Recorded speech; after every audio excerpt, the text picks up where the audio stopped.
So I had to find out if he was worthy of a film, because there's a lot of jazz musicians out there, a lot of people who deserve a film. Right. But it's my time, my money, my effort, so I wanted to be sure, that he was worthy. So I actually started this project by interviewing a dozen people and asking them the same question: does Thomas Chapin deserve a film? And these are musicians who played with him, critics who wrote about him, and family members, because I had to be sure before embarking on a 5-year project and raising money to make this film. Sure.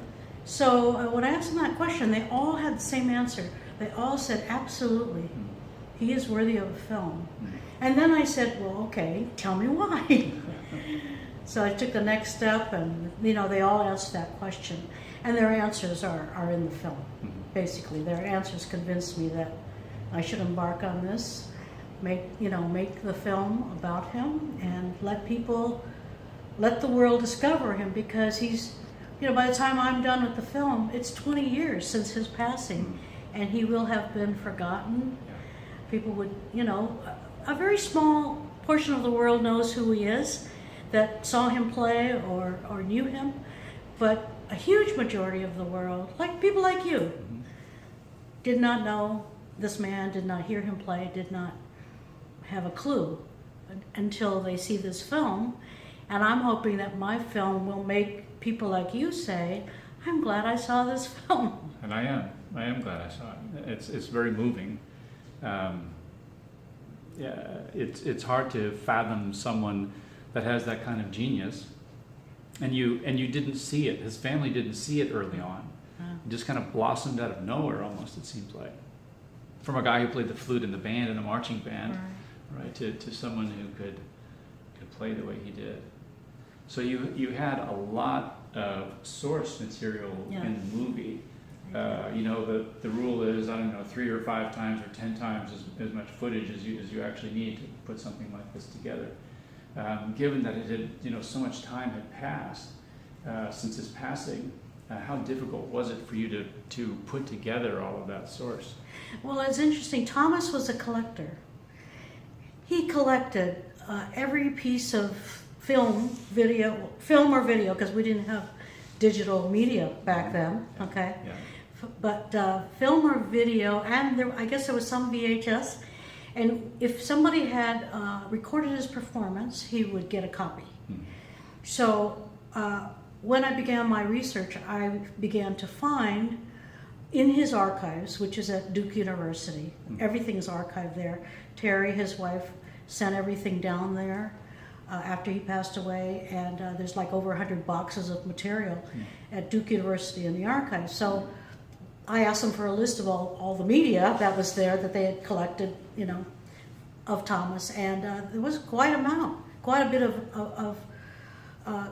it. And then there were other sources. There were fans who recorded him, and we saw some of the fan videos are in the film. So I was lucky in terms of the performance, and then Thomas was keeping photographs and flyers. He kept scrapbooks.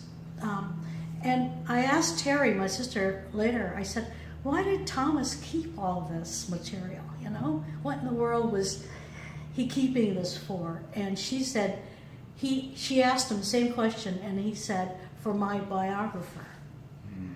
So he must have had some sense that what he was doing was significant, was leaving some kind of importance. I don't know that he did it because he thought he was going to die, but that what he was doing was important, and he wanted to keep a record of it.